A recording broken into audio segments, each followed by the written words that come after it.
Disturb అయింది, మేమేం రాలేదు. వాళ్ళే వచ్చి వాళ్ళని పని చేయొద్దు అంటున్నారట, ఆపమంటున్నారట. మీరు చెప్పారు అని కూడా అంటున్నారు.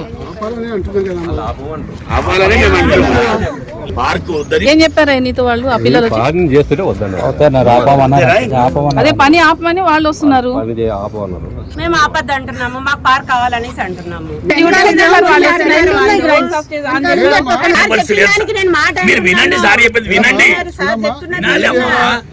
అంటే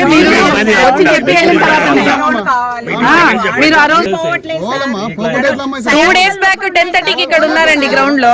యంగ్స్టర్స్ అంటున్నారు ఇక్కడ వచ్చే వాళ్ళు ఎంత నానా బూతులు తిట్టుకుంటూ మాట్లాడుతూ క్రికెట్ ఆడుతూ తింటుంటారు వాళ్ళు. 2 days బ్యాక్ నైట్ 10:30కి ఉన్నారండి. నేను వచ్చాను ఆఫీస్ నుంచి, నేను వస్తే ఇక్కడ 2 vehicles ఉన్నాయి, అప్పుడు వెళ్ళారు వాళ్ళు. ఏమన్నా చేసుకున్నామని మీరు వెరీ క్లారిటీగా చెప్పేసిన.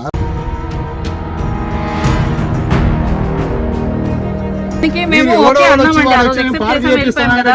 వాళ్ళు 9 o'clock వచ్చేసి ఆడుతూ 11 వరకు ఆడుకోమన్నారు ఎమ్మెల్యే గారు అని చెప్తున్నాడు. అబ్బాయి ఇక్కడే ఉన్నారు అన్నారట. మేము ఉన్నాము, ఈయన ఉన్నారు, మేము ఉన్నాం, అందరం విన్నాం, ఊరుకున్నాం. ఇక్కడ వాళ్ళవి క్యారెక్టర్ అది బాగాలేదు. పిల్లలది తాగడమే తాగడమే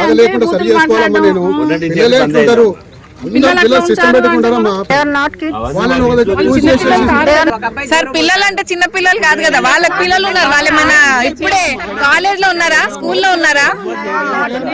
18-20s లో ఉంటే నేర్పగలము.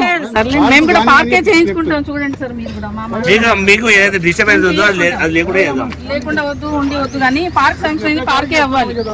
మేము ప్లే గ్రౌండ్ శాంక్షన్ అయితే పార్క్ చేయమంటున్నామా? ప్లే గ్రౌండ్ అంటే ప్లే గ్రౌండ్ చేసుకుంటారా? వాడు శాంక్షన్ చేయడం గొప్ప అయిపోయింది. అది ఎక్కడమ్మా మాట్లాడేది. వాళ్ళకి దూరం కట్టించండి కూడా వాళ్ళకి వద్దంటున్నాం. చాక్లెట్ బిస్కెట్ అమ్మా వేరే దగ్గర ఇస్తారు.